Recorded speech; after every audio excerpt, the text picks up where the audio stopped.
It's Friday, baby. Come on, let's go and get it. Okay, you know what it is. It is time for the pop off. It is another edition. I apologize to all our listeners and those people watching. We were doing some technical stuff in the background, trying to make sure that everything was tight and right for today's show. So, sometimes shows have that. When shows are up and coming and they're trying to make moves and they're trying to better themselves, it takes time. We're going to get there. And we appreciate you for being here today with us on the pop-off. Another edition, but I cannot steer the ship without a crew that demands the attention and love that they need. So without further ado, let's go right to my man in the Jets fit. What is up, Gene? Man, season's almost over. We got one season, one game left, man. Yeah. Brokenhearted a little bit. Wow, my guy coming with straight up just one single tear coming from his cheek. Yeah, it's happening. One game, and we're going to talk about it. But before that, James Wudi, how are you, my guy? Doing well. So funny, Gene is talking about one game. You know, your team played that one game a long time ago. They've been sitting in Cancun for a long time. These New York Jets, these bums that I wouldn't be dare caught wearing any symbol of theirs. Can't do it right now, but maybe later. Maybe later, and by later he means next August when training camp starts up, August 2025. But before that, we did mention that there is a big game. That's right. What's up, Nostalgic Nick? There is a big game that is happening in 48 hours. But before that, let's talk about the happenings from last night, which is NFL honors.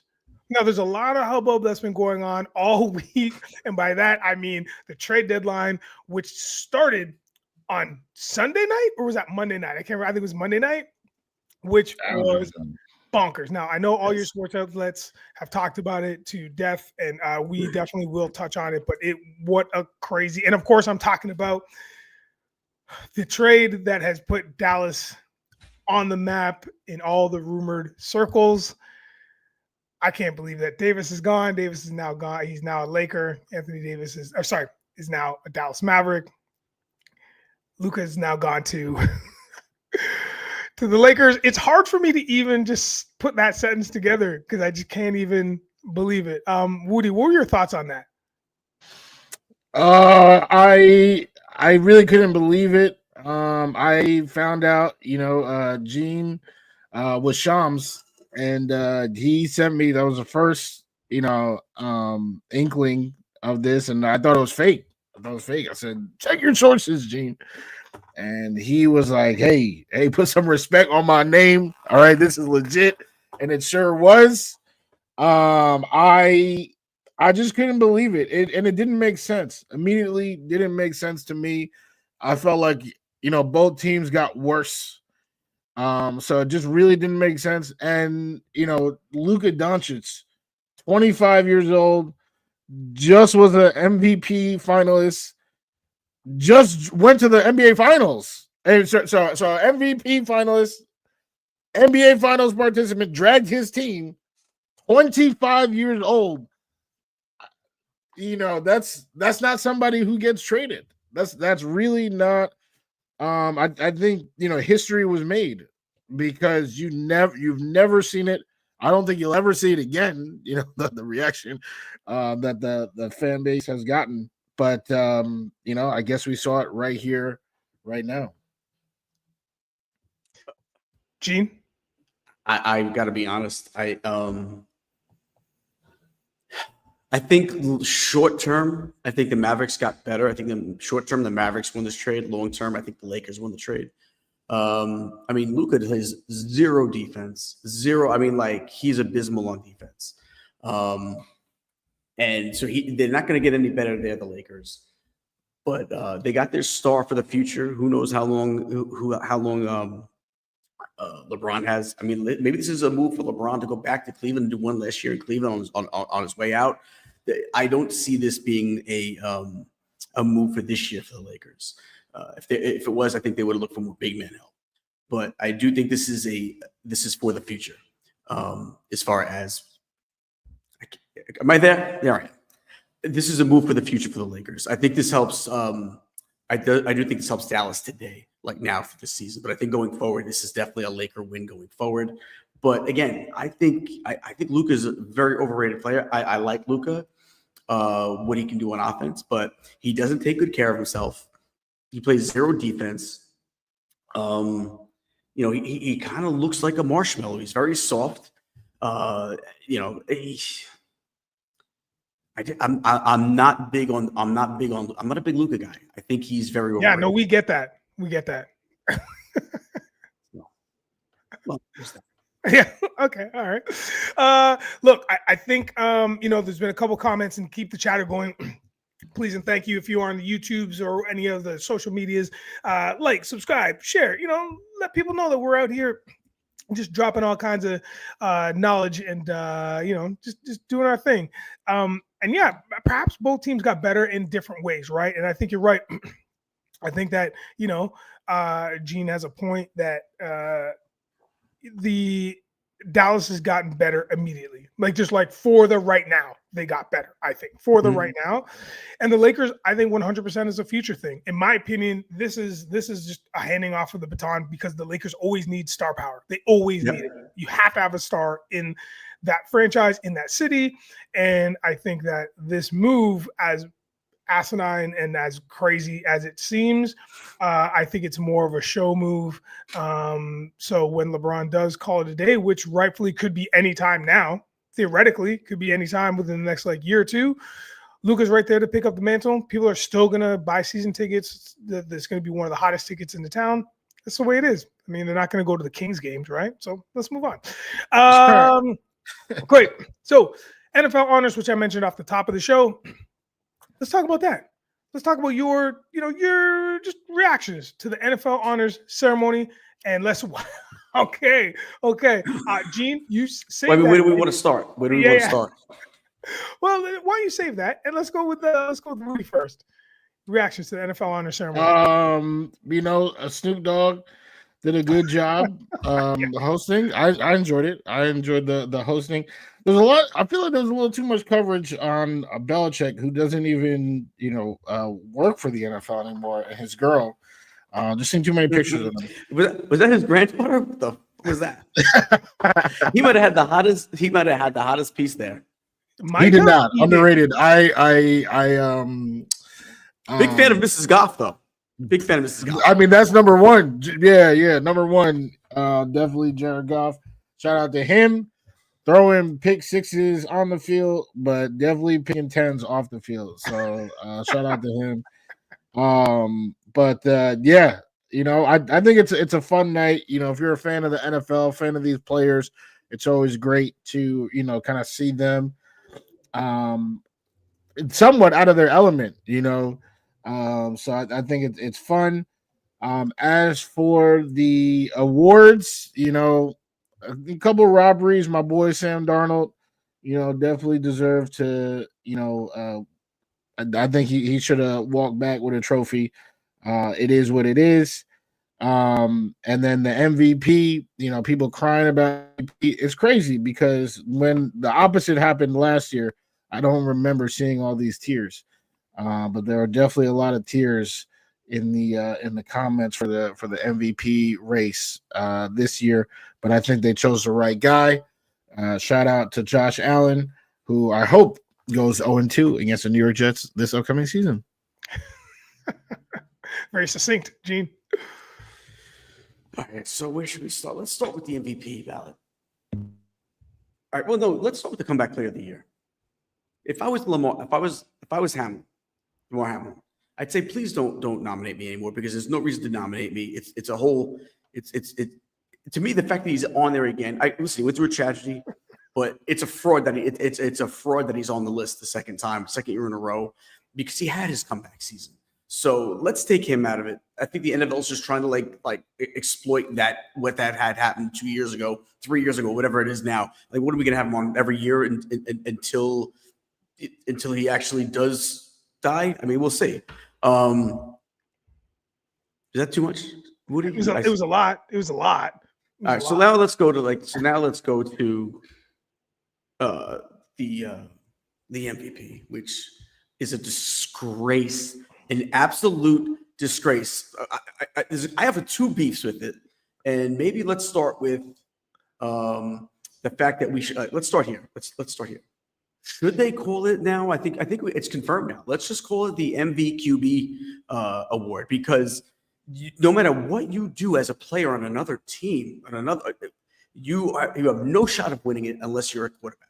Zero shot of winning it unless you're a quarterback.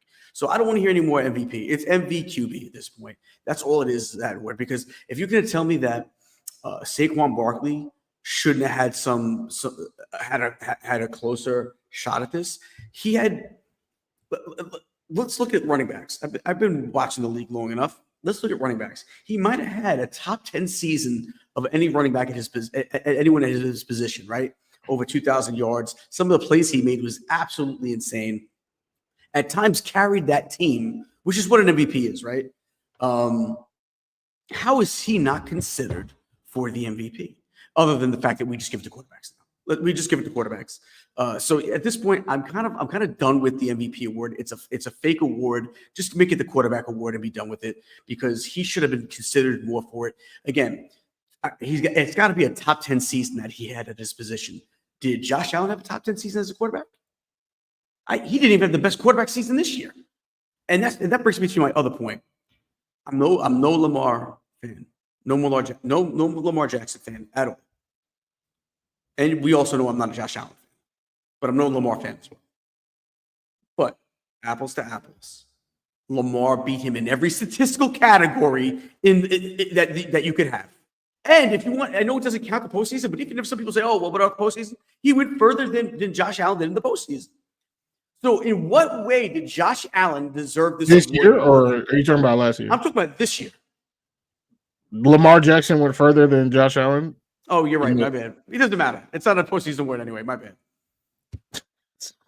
I had my argument screwed up. But anyway, in what world did Josh Allen have a better season than Lamar Jackson? In what way? In what world did he have a better season than Lamar Jackson? Oh, you asking me? Oh, I thought I'm asking anybody. I'm asking either of you guys. I thought you were still arguing and now arguing with yourself. So I wasn't sure if you were supposed to come in or not. But yeah, I think that where did Josh Allen deserve this award? So Other than last year, last year, Josh Allen let me just finish. Let me just finish my point. See, I knew it. I told you. I knew he was. Yeah. So that pause is too dramatic. Yeah, bro. dude. All right, other than the fact that the league wants to get one of their top quarterbacks an award to prove that he belongs in that top echelon, to get, we have another top echelon quarterback. He's even got an MVP. It's now become a fraud and a joke of an award to me. Go ahead. Thank you. I think so last year, Josh Allen had better stats than Lamar. The Ravens had the better record than the Bills, and they gifted Lamar. Lamar did not deserve last year's MVP. I personally would have given it to Christian McCaffrey because I think he was the most important to his team. Christian McCaffrey wasn't there this year. And look at what happened to the Niners. So I can wholeheartedly agree that the MVP should go to the player, not the most valuable QB. That's what it's become. It stinks. It's terrible. I wholeheartedly agree with that. But if you are gonna, change up the rules and make it some crazy award, at least be consistent. And that's what they did by choosing Josh Allen this year. Last year, Lamar was gifted a fraudulent MVP because the Ravens were a really good team. And this time, Josh Allen was gifted an MVP because the Bills were a very good team and he had very good stats. So I like the consistency there, and I think they made the right call. I'll be the person who splits this, this tie that we have going on, and I'm going to agree with dramatic pause, Mr. James Wudi, because no, but Gene, you had to listen to Woody's argument though, and I think this is I think he made one. Listen, I think that's why, because I think the NFL or the voters or whoever is doling out these awards, I also think it was one of those things where the Bills have gone through it. The fans have gone through it. This is like their moment. If they don't give them something, they'll give them something. This franchise. That's not what it's about, though. Huh? That's not what it's about, though. Giving No, the fans I understand. I understand that. But guess what? At this point in time, awards are just kind of given in any award show or category. It's hard to find out what they're about anymore because they've changed so much. They've evolved so much, and there's so many different agendas. But I think for this one, I think it is, the voters or whoever giving Bills. Yeah, Allen probably should have got it last year. 100% should have gotten it last year, but because of what they've done this year with zero pieces, I shouldn't say zero pieces. What next to they didn't look the same.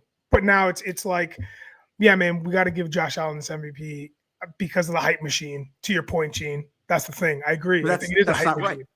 Right. You're not wrong. It isn't right. But I mean, that's just the way the NFL is going. And the hype machine last year was all about Lamar. It was wild. And it should have been about Lamar this year, which is wild. Also, too, these awards are obviously voted on by writers and so on and so forth. Also, the All-Pro is also voted on, right? So, first time in history, first team All-Pro quarterback, the MVP, it wasn't won by the MVP. Didn't win the MVP. So that's my thing is how do you vote?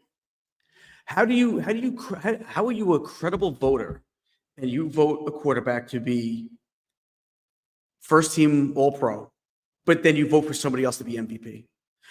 I would get it if it was a different position.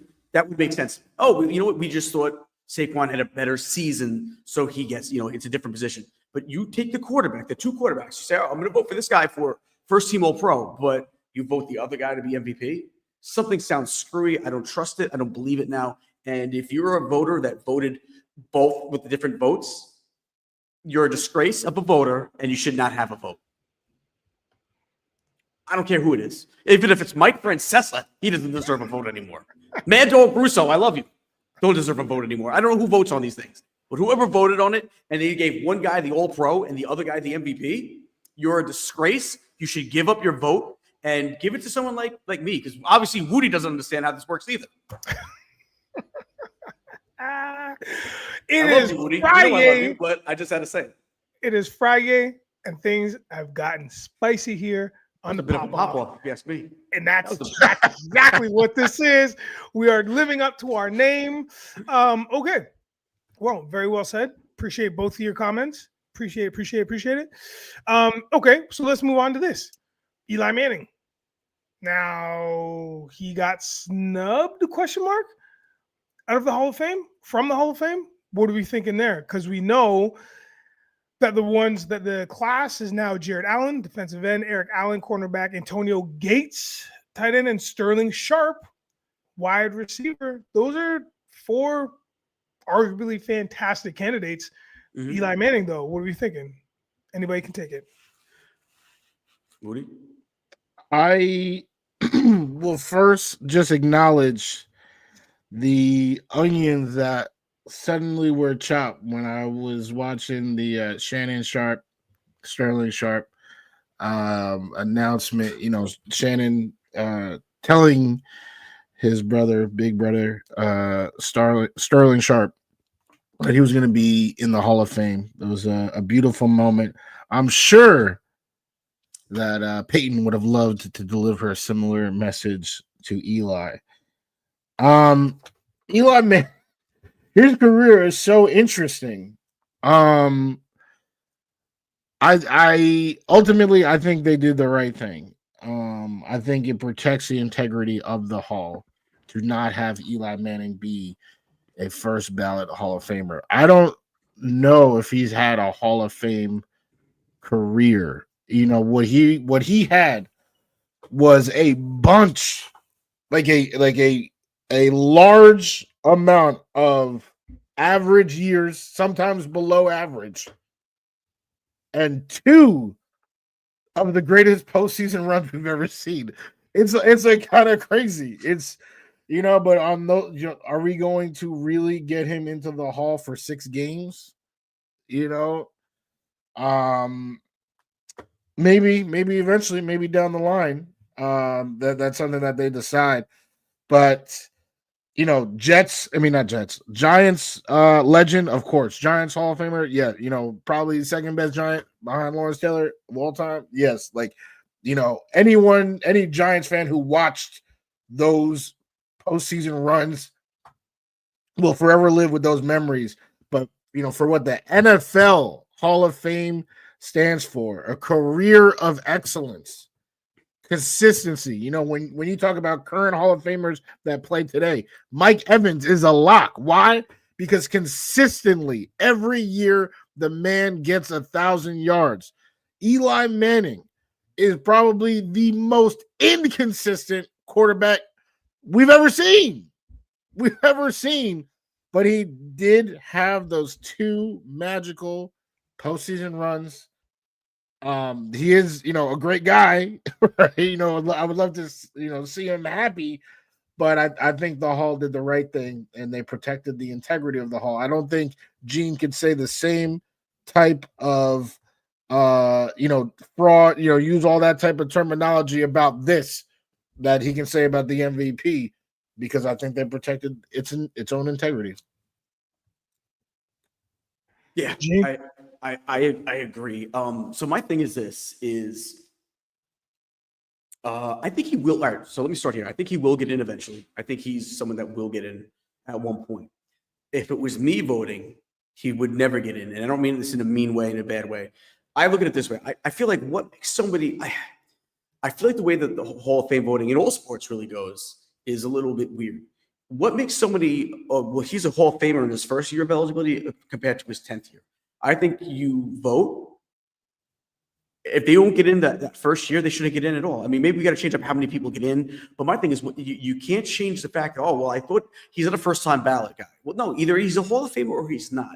I don't want to hear, he couldn't, he's not worth putting in his first year of eligibility. So let's put him in his 7th year. Like, there's no, I hate that thought process of it. I get it's part of it. I would get rid of that altogether. I would say you can put in as many people as you think, but it's only the 1 year of eligibility they got. No more of like, we're going to make them wait. And that's my beef with Sterling Sharp.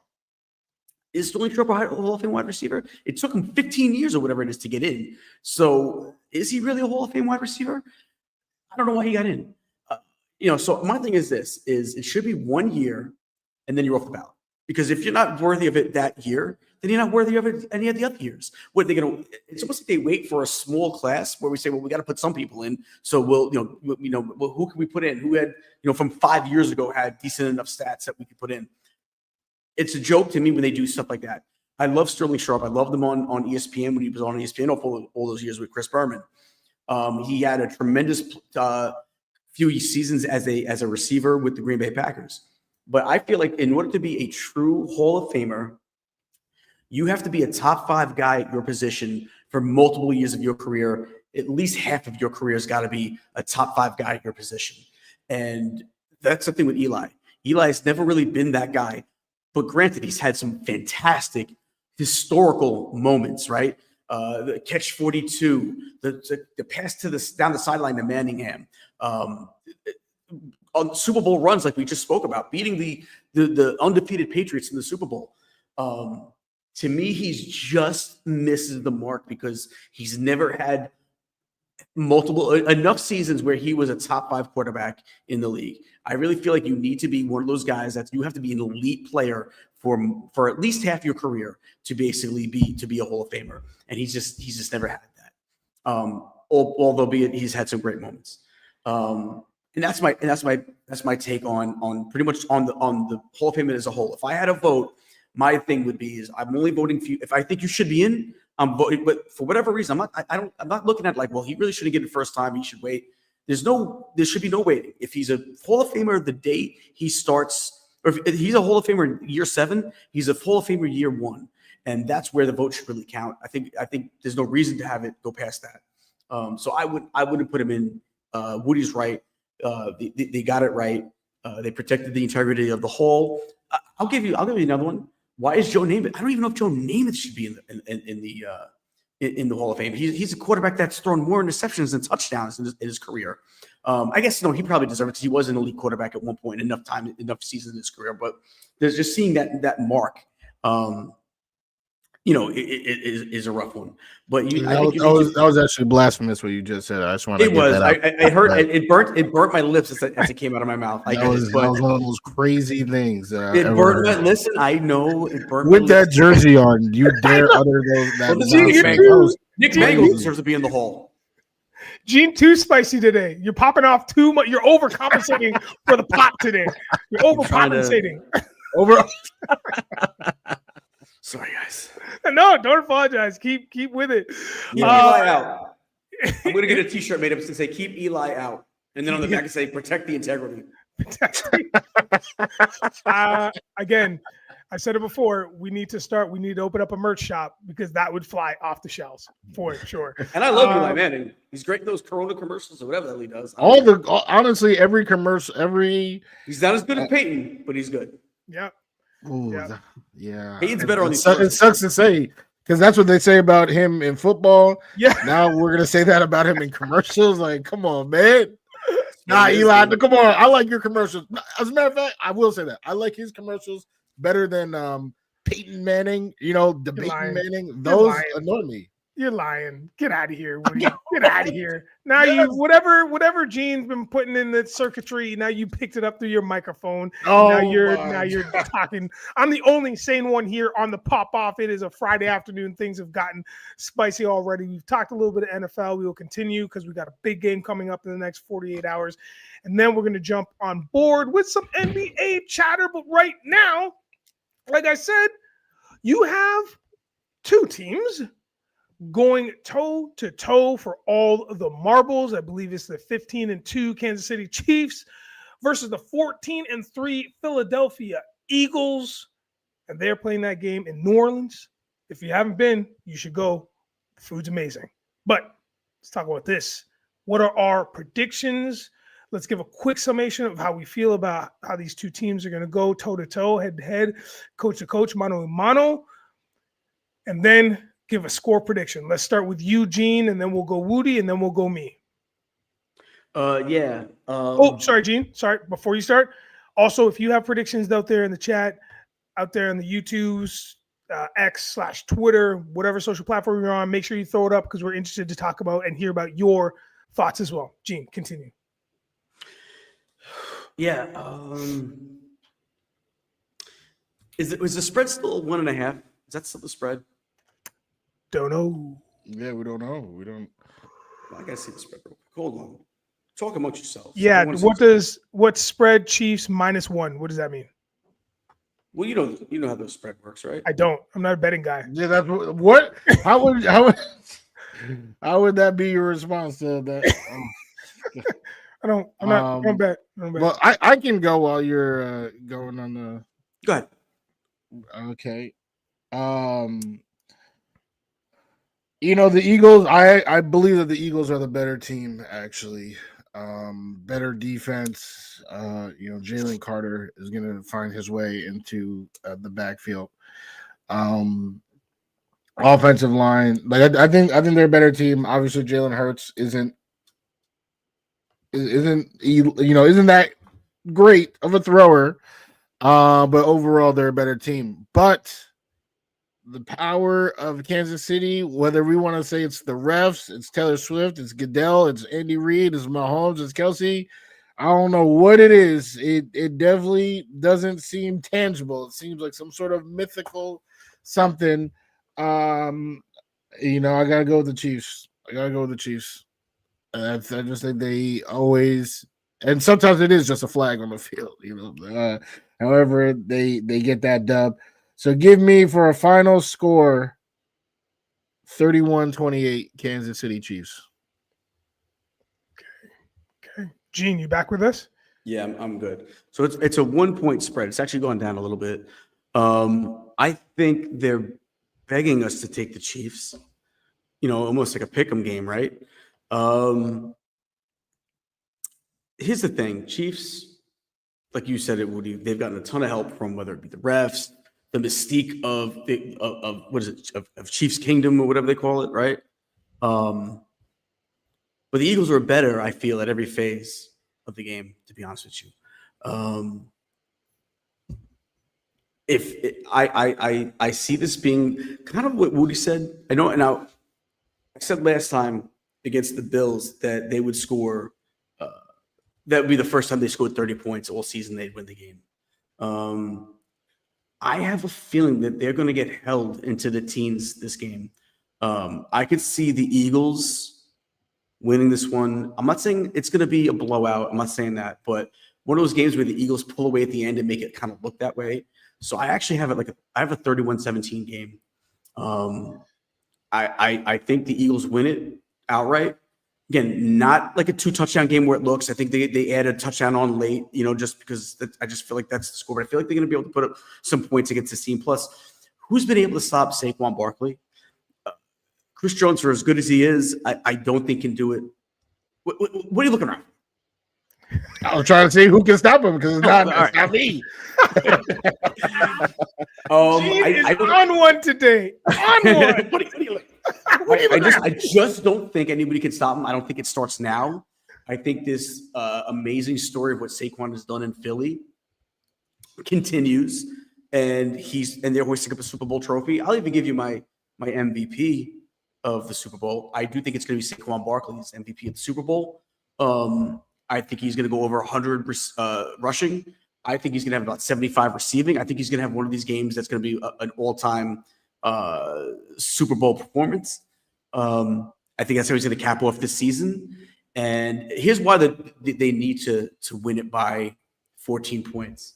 Because if it is close, those Zebras, man, they love themselves some Chiefs.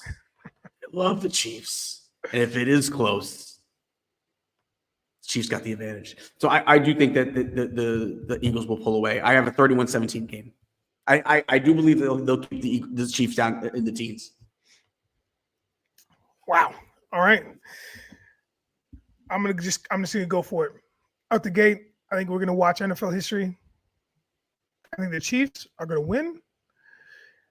And I think I like Gene. I like what you're saying in terms of how the score can go. Like it's going to look bigger than the actual game itself was, because there's always that tacked on kind of, garbage points just at the end there. I think that's going to happen, but I think it's going to be a little bit closer of a game. I think it'll be a 26-21. I think it'll be scrappy. I want to say one of the teams will get into the 30s, but I don't know if that's actually going to happen, because now you have the best of the best. And I think a lot of the scoring is going to happen in the second half. It'll be a slow game to start.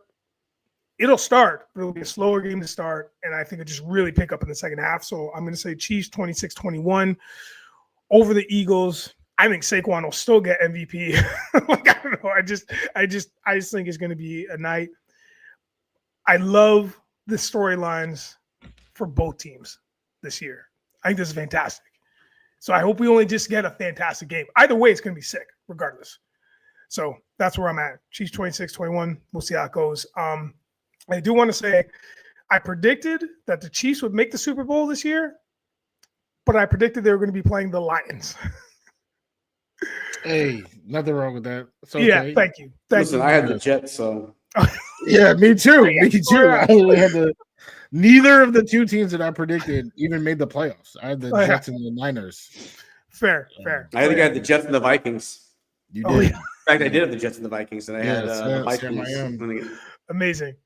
All right. Well, we did it. There it is. We will make sure to keep our predictions. Wait, real quick. Yes. I know he put it in our group text. Sure Caleeb did. Yes. Take the Eagles. Did he give a score? The rectangle that is missing on our screen right now. Special shout out to Caleeb. He did not give a score, but he did say those Eagles will fly.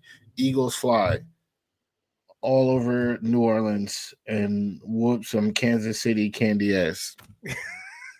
Wait, I don't know if I got that part. It's not. Yeah, I thought I just read it verbatim. Honestly, yeah, of course. It's not quite what he said, but yeah, it's pretty much what he meant. Okay, but close enough. Okay, well, you know what? Since we've talked about all of our NFL topics that we wanted to get out of our system, it's only true, it's only right that we get into Nigel's Cap Corner. Now, I am wearing this cap on behalf of the wild trading that has happened. And when I say that, I'm specifically talking about Jimmy Butler going to the Golden State Warriors. Wild. So in honor, I'm wearing a San Francisco Giants hat, but this colorway here, are you okay? Is a Street Fighter colorway, baby. That's what I'm talking about. Is a Street Fighter colorway with this nice All-Star game. That's my National League team. And you my got, national team. there you go, and you got the flat bottom in there, just two-tone, just a black and white, and then you have a tone-on-tone black and black. New era flag. You got this nice blue, kind of like an OKC blue, if you will, because it's not like a true like blue, so just a little bit faded. Then you have the gray UV and the black guts. But once again, this is coming from a what's called the Pixel Pack, and it is the Street Fighter San Francisco colorway. Pretty proud of myself. That was amazing.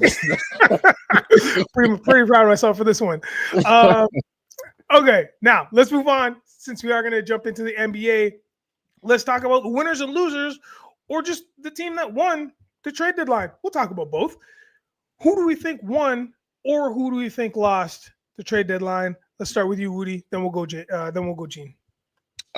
So I'm going to reiterate what I said before. I really thought that the Lakers and Mavs both got worse because they both lost key pieces of their identity. Right? AD was like, yo, we need a center. they traded AD, who was playing center, and they just got a white LeBron. There's another like two LeBrons. They don't have no center. So I thought they were really stupid. And then what they did was trade Dalton Connect. They was calling him Connect 4, which is one of my favorite nicknames of all time. And they traded him to Charlotte for Mark Williams. And that trade, I personally believe, has given the Lakers the crown of winning this trade deadline, because now they have a center. And they have Luka Doncic. And they have a center. That's unbelievable. And Gene can talk about, Luka's physique. I mean, the best basketball player in the world is Nikola Jokic. And, I don't know if he has a six-pack. If he does, it's in the fridge. Whatever they drinking over there in Europe. So I think Luka, what he can do on a basketball court, he can rebound at a high level. He can facilitate an offense. He can run an offense. He can score. He can stretch the floor or score from the post. He can pretty much score from anywhere on the floor. So he is a generator of offense, whether or not his shot is falling. And now they have two of those. They have the rim protector, Mark Williams. That is, I think they really have made themselves better short-term and long-term. And while, we could say, oh, yeah, the Mavs, now they have a center. They already had two centers. They had Derek Lively. They had Daniel Gafford. AD is just one of them, but he can score 20. But he's not getting 10 assists. He's not facilitating nothing. He can't stretch the floor like Luka. The Mavs got worse, and the Lakers, with the combination of trades that they've done, I think no team improved better than the Los Angeles Lakers this trade deadline.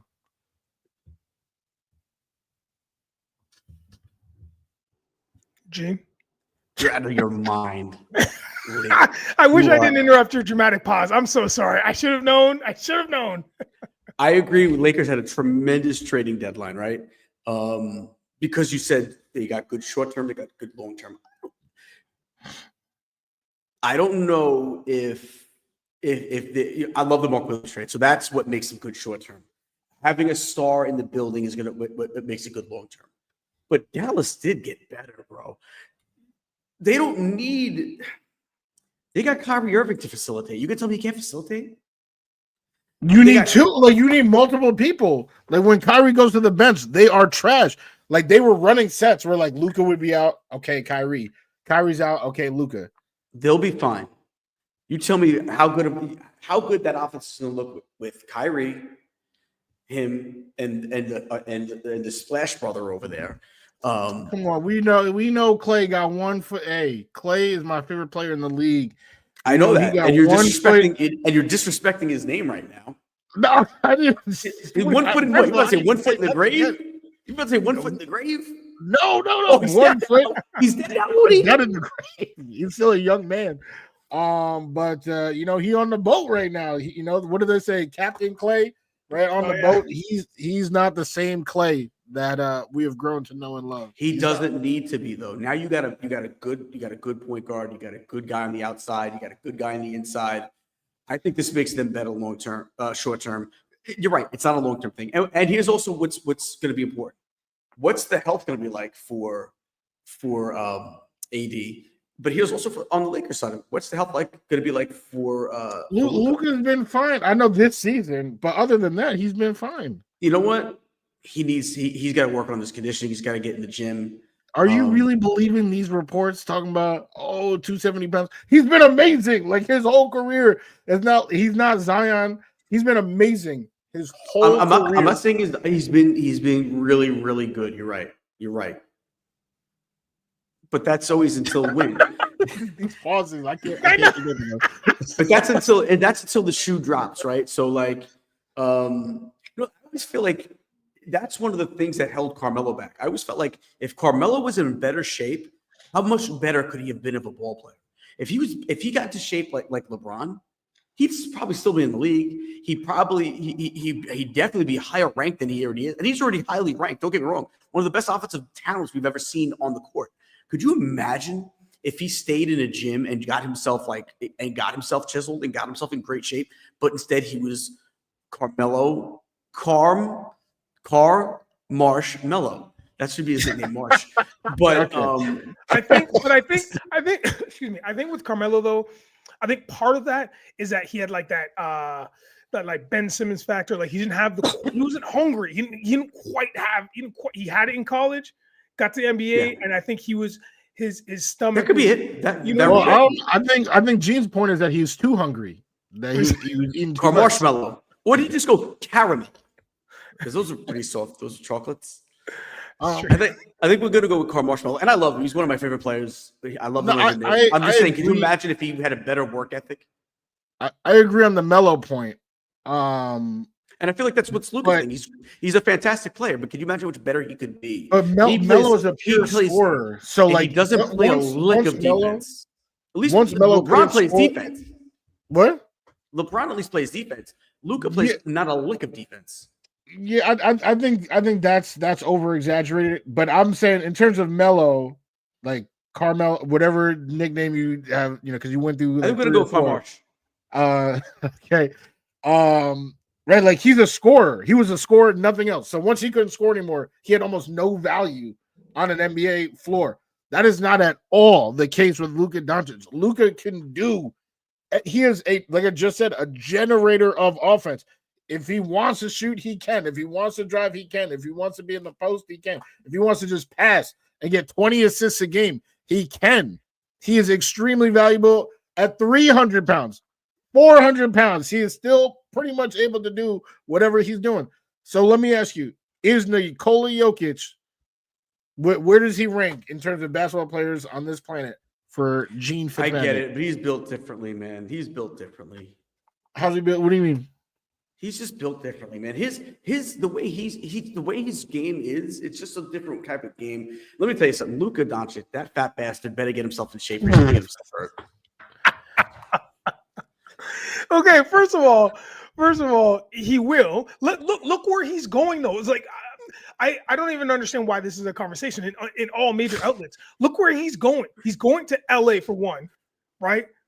That's like one of the wannabe fit capitals of the world. If you want to look good and get in shape, yeah, man, that's a good place to go because you can get motivated to do it. And he's also going to be working with the LeBron James, who's going to be playing in the NBA until he's at least 100 years old.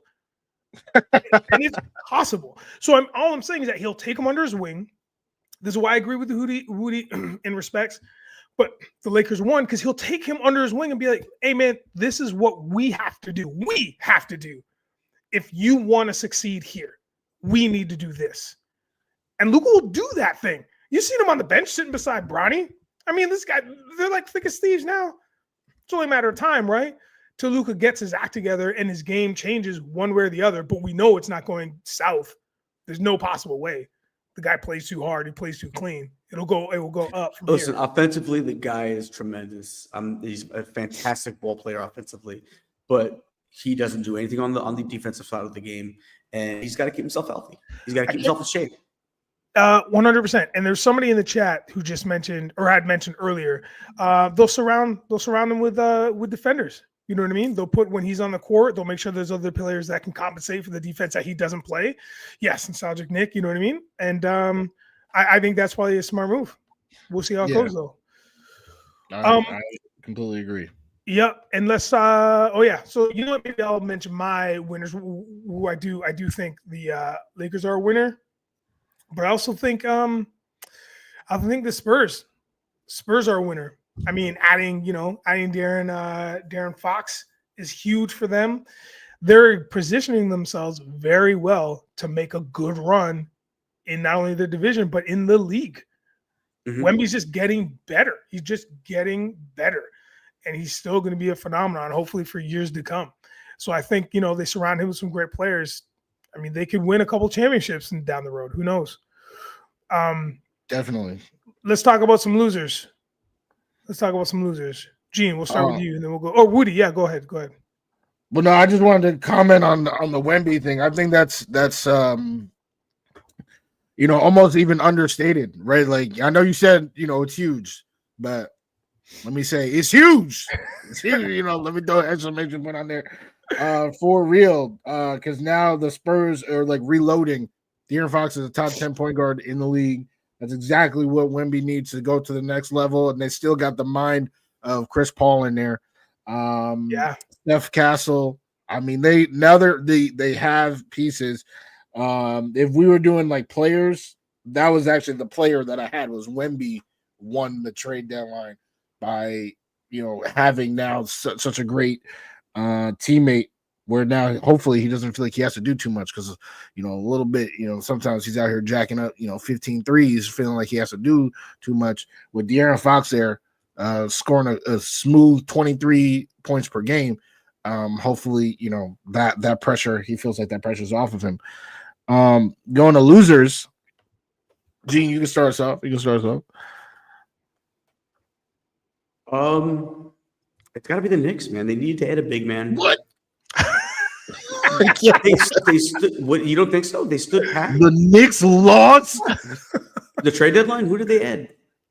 They literally didn't need. They didn't need a big man. They didn't need a big man.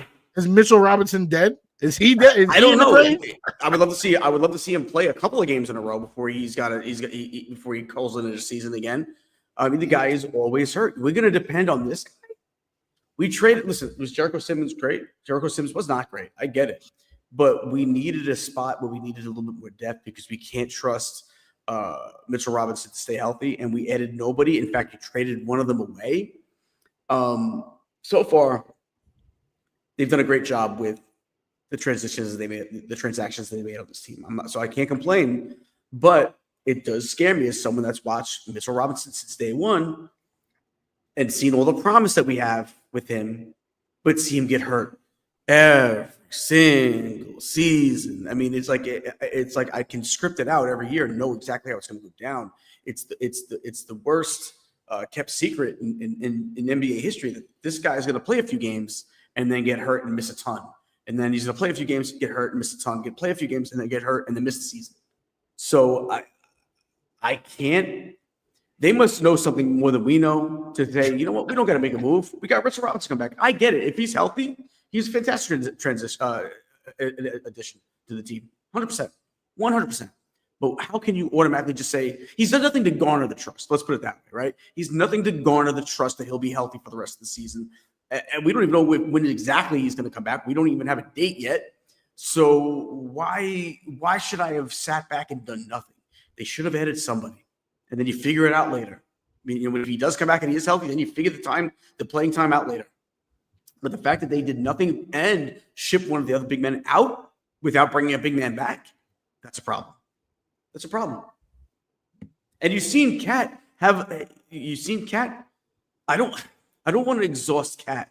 We need him for the postseason. He's had a couple of games where he's looked tired. And he's had another big game again the other night. I guess so he's kind of bounced back a little bit, but we need to have depth there. Yeah. It's just funny. Gene said, I can't complain, and then proceeds to complain.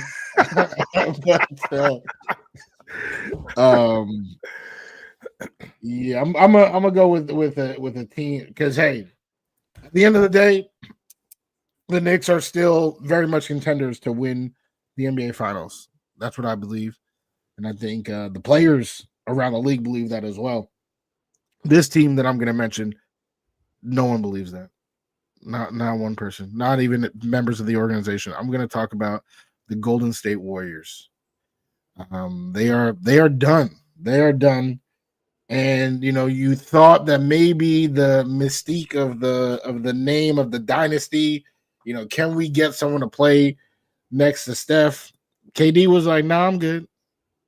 And that would have been a reunion, right? Come back. That's the only place you've won a championship. Come back.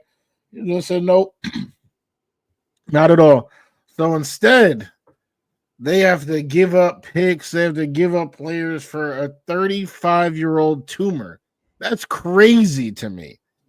Crazy to me. To mortgage valuable pieces to get an old man who is cancerous, who we know just spreads his tumor all throughout the organization, especially since you low-key already have a homegrown tumor of your own in Draymond Green. What are they trying to solve something? What is happening? Two negatives equal positive, Wudi. Two negatives equal positive. Yeah, I guess so. That's, I guess they try to apply the laws of science because, they got the two arguably worst teammates of the 21st century together. Neither of them can shoot a three consistently. Neither of them stretch out the floor. This does not help Steph Curry in any way, shape, or form.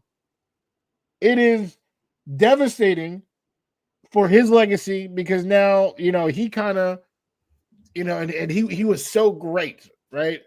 And some greats just fade into the distance, right? Like too many people don't remember, or not that many people don't remember, Allen Iverson's days playing for the Grizzlies or the Pistons, right? Who can remember an Allen Iverson Pistons game?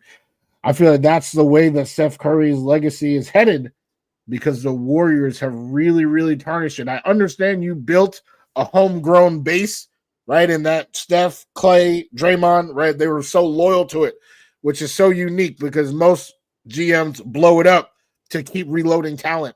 So it was nice that they did that for those guys. They haven't been able to really reload talent. They tried by bringing in some young guys, like Wiseman and stuff, but they turned out to be flops.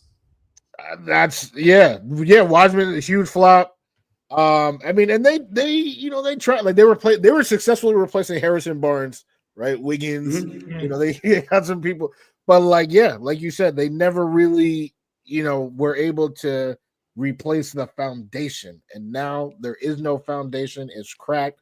Jimmy Butler is not the solution, but they're going to pay him $121 million over the next 2 years, $60 million a year to just yell at their other players. Overpaid. Yeah. Well, I would say this too. There's another loser in the league. There's actually a couple, and I feel for this man. I sent a photo. I sent a post to you guys in the group chat. This man played for my team at one point. I don't know if he played for the Knicks at all ever in his career, but we're talking about Dennis Schroeder. I think it's the one team he didn't play for. Yeah. Dennis Schroeder. And if you can find it on the net, find it on the net.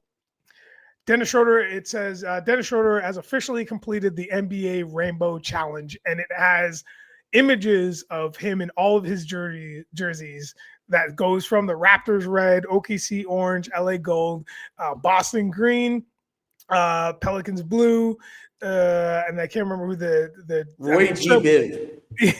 Yeah, the Jazz purple. Jazz purple's at the end. Yeah. It's tough for that. It's tough for that brother right there, man. And he's okay. Rotational guy, he's okay. You know what I mean? Yeah, I think he is good, and I actually think his final stop, like where he is right now in Detroit, is actually fantastic. Yeah. So I think ultimately, you know, they say who laughs last best. I think, you know, he might start chuckling a little bit. Yeah. Because, you know, he's on with the Pistons.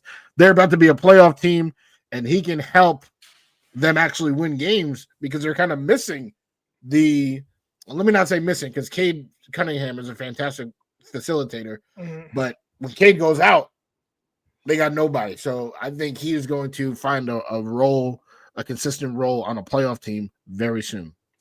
Another tough man I felt for, Chris Middleton. He got banished to no man's land out there in Washington, in the district. Kuzma comes back to a franchise that has been rejuvenated since their championship run in 2021. Definitely. And Middleton's been riddled with injuries, unfortunately, since that championship run. But it's tough. It's tough to see guys go out that way. I know he's not dead, and I know that his career will hopefully get back on track. But man, when you go out in DC right now, that's I'd rather go to Detroit, as Wudi said, than go to DC at this very moment. Detroit's got a good future. Yeah, Detroit's looking good. They had to take their lumps. They took them. And thankfully, it was only one season that was really rough. I hope the same thing goes for my Raptors, who also dipped their toes in, picked up Brandon Ingram. Yes, that's a good move. Yeah. I like that. Yeah, got a ton of injuries right now in this squad. He's also somewhat injured, so we'll see when he comes back. But also, I believe we're working on extending his contract because he becomes a free agent, I believe, at the end of the season. So if that happens, next season's looking nice. We also got PJ Tucker, who has been on 3 teams in 5 days. Okay. He landed in Toronto last. He also was injured, likely won't play. And then we also got Wiseman, who we waived immediately. Really? James Wiseman? Immediately, yes. Oh, from the Pacers. Pacers need to free up some space. So that's what's going on in Toronto. That's how we do up here in the North. Also, I want to make sure to give my friend a shout out because she was asking me how big this trade was. Like a lot of friends were asking how big the Luka AD trade was. And I sent a video that explained what the conspiracy theories are, and we all have heard, I'm sure. I'm just going to drop this little thing, Las Vegas. So we've heard that. So I dropped this video that was very clear, easy to read. And then she came back to me and said, well, I had heard that someone described the trade like this. They said it would be like if Destiny's Child had traded Beyonce to TLC for Chili. That is fantastic. I don't put Chili up there with Beyonce though. That's the point. That's the point. That's the point. Listen, AD's a fantastic center. Yeah, but he's not a Luka, bro. He's not at this stage of life. No, well, Gene's not gonna because Gene thinks that Luka Doncic is like. Yeah, true. No, listen, I like Luka. He thinks he's. I wouldn't want him on the Knicks. Yeah, that's because you are batshit insane. Wait. Like, you would want right now. You take the team we have right now. You would add Luka to that mix. I would give. I don't care any player on that team. I would give up for Luka Doncic. No, you would give up Brunson. I just said, are you serious? Yes, I would give up. Brunson is the heart and soul. You need. What are you talking? Like you literally sound crazy. He would never be able to fit in Tibbs. There is nothing at all that Jalen Brunson can do better than Luka Doncic. He's grittier. I like nothing. Nothing. He's grittier. He's probably better. He is probably better at being Rick Brunson's son, but we don't even know that. But who knows? If Luka, he adopts Luka, maybe Luka would even be a better son. Everything that can be done in life, Luka is better at. Yes. Any Knick fan would tell you, Luka, what are you talking about? What are you talking about? I'm a Knick fan. I'm telling you no. I tell you I'd rather have Brunson. No, but you are Brunson wants to be here. Brunson cherishes every minute in New York. There's something that there's something about so what did Luka not cherish? What are you talking about? Luka was heartbroken that they disrespected him. Yeah. He looks disrespectful, if you ask me. He looks disrespectful. Moving on. He looks disrespectful. Hit the gym, chubby Luka. Moving on, which he probably will do. I hope so. Last but certainly not least, let's just talk about now with all these changes, all these trades, all these pickups in the free agency. What does the landscape look like for the NBA Finals? Can we pick a couple teams that we think may hoist that Larry O.B. or come even closer to hoisting that Larry O.B.? Let's go through it quickly. Let's go Gene first and then Wudi. What do you think, Gene? Well, at the beginning of the season, I had Nuggets beating out the Celtics in the beginning of the season. I still have the Celtics going. I just think OKC will still be there. I think it's going to be Celtics OKC with the Celtics winning now. Originally, I had them losing to the Nuggets. Now I have them beating OKC. I think SGA is just too good. I think Boston is just too good. I'm not worried about the Cleveland Cavaliers. As much as I love to put the Knicks in the finals, they can't do that yet. I feel like Boston has another year left of really being super dominant before maybe the Knicks take another step. So that's what I got. Those two. Wudi? I before the season started, I had the Nuggets beating the Celtics. I completely believed in the Nuggets resurgence. Right now they are third in the West.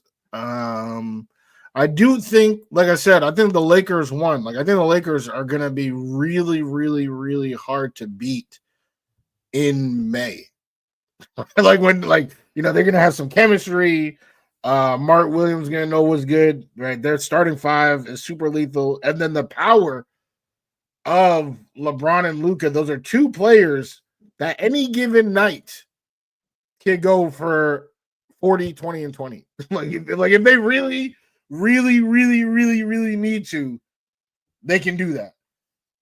When you have players like that, they're pretty hard to beat in a playoff series. The Nuggets don't have that. Luka can, what is this man's name? Nikola can obviously do that. You know, Russ, he's been turning back the clock a little bit, but I don't know about 40. He can probably get you 20, 10, and 10 though. I said all those words, and in the end, I'm still going Nuggets Celtics. So I guess I could have just said that. Nuggets Celtics, but I am scared of the Lakers, and I am scared of the Cavs. I really think that this year's Cavs are different than the Cavs of old. Yeah. I mean, I'm still going to go with OKC. I think I said that earlier on. If not in preseason, I'm sure I said that early in the season. And Boston still looks great, man.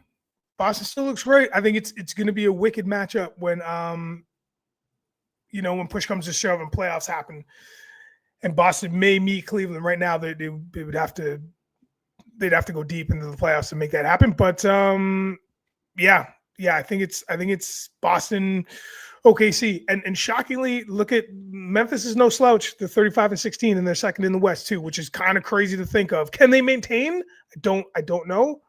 But yeah, I think veterans too to look out for. Nuggets, new people, the Rockets coming on up, which has also been wild. Are they going to be the new Timberwolves? Like, are they going to be the Timberwolves of last season in terms of making a fantastic run because of the talent, because of the youth, but not making it all the way because they don't have the experience? We'll see. But my bet's on Boston, OKC for final. Now, as we run this thing out, let's get to one of the most popular segments of the show, we're talking about fight night with everyone else but Nigel and Gene. I added Gene as well because I know Gene here. So now we're going to talk about let's get into some UFC to run out the rest of the show. I know it's a big UFC 312 this weekend, this Saturday. What are we thinking? Wudi, give us some of your dialogue and show your predictions on this one.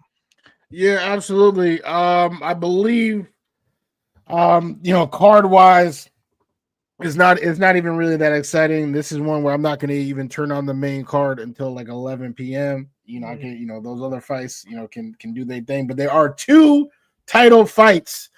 And Caleeb gave his opinion on both of them, so I will be able to share both his thoughts and mine, or at least his winners and mine. 2 title fights. One is Zhang Weili. All right, she will be defending her title against Tatiana Suarez. This fight is going to be crazy. Weili is one of the greatest female champions in the history of the UFC. She has no weakness in her game. She is very strong, very skilled, very tough-minded. She is an all-time great of the sport. And Caleeb has picked her to defend her title like she always does. Wudi, on the other hand, Tatiana, I just believe she is a different beast. She is big. Like, she loses a lot of weight to make, the weight. And then, boom, now she's 15 pounds heavier for these fights. So I think it will be really tough for Weili to control Tatiana. I don't think, she will be able to. I think she'll be reacting the whole time as opposed to having a game plan where she can control Tatiana, because Tatiana is too big, is too strong, is too lethal. I think she is somebody who deserved the title shot years ago, but she's battled through a whole bunch of injuries. Now that she has her shot, I don't think she's going to let it go. I got Tatiana for that one. For the other, Dricus du Plessis versus Sean Strickland. This is a rematch. The first time, Sean had more strikes, pretty much had the completely better stats, and didn't look as bad, just looking at these two guys who were just in a fight, but they still awarded it to du Plessis. So, they call it a robbery, one of the bigger robberies in UFC. So this is a rematch for Sean to avenge himself. I think he will. As simple as that. And so does Caleeb. We both agree that, hey, Strickland was robbed the first time. Here's the second time. They are going to, he is going to avenge himself and prove without the shadow of a doubt this time that he is a better fighter. Ooh, okay. Listen, I really wish Caleeb was here to support you, only because Gene is doing some Wikipedia-ing right now. He's changing his own Wikipedia page. And I was actually looking up some stats legit about the UFC because it's not my wheelhouse. But I think I might watch it this weekend. I got a little bit of time. Oh, you shouldn't watch this one. This is like one of the worst ones to watch. No Perfect. disrespect. No, I'm not gonna watch it. Perfect. I'll let you know. I'll let you know when to watch. Yeah. You keep me posted. You keep me posted on that. Okay, cool. Well, you know what time it is? This is the closing segment here of the pop off. We have done everything. That's it. That's all. But is there anything that we missed, gentlemen? Is there anything that we missed?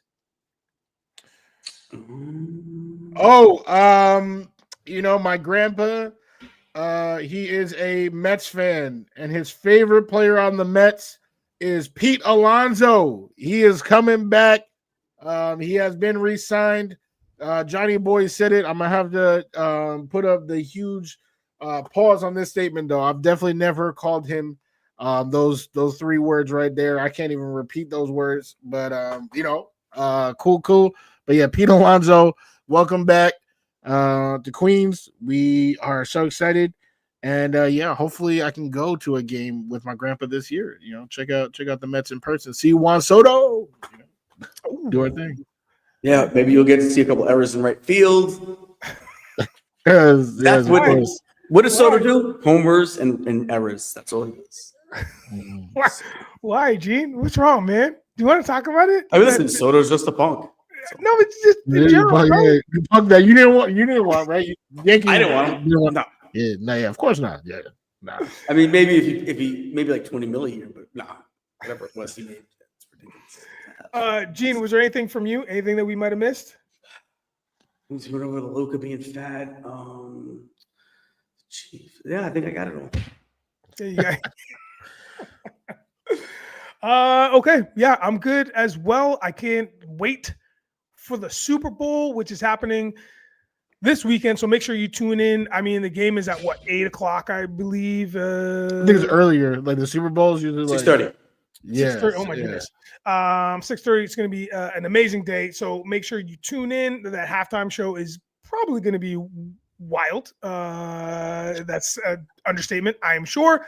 Thank you, everybody, for chiming in and for tuning in on the YouTubes and all the other social medias. Don't forget to like, subscribe, share, tell people. Let them know that next Friday we will be here at noon with some more new stuff. You might have seen the background in the back there. We got a nice little basketball texture, but we're constantly changing, adapting, evolving. Things are going to be popping off just like our namesake. Closing words, Gene. Enjoy the Super Bowl, everybody. There you go. Weekend words, Wudi. I hope you guys have a great time eating some wings, drinking some beverages, doing your thing. Have a great weekend. And from me, on behalf of Caleeb, you know what's up. Have a fantastic weekend. No hats will be ordered today because they already showed up. Have a great weekend, y'all. Happy Super Bowl. We'll see you next week. Peace.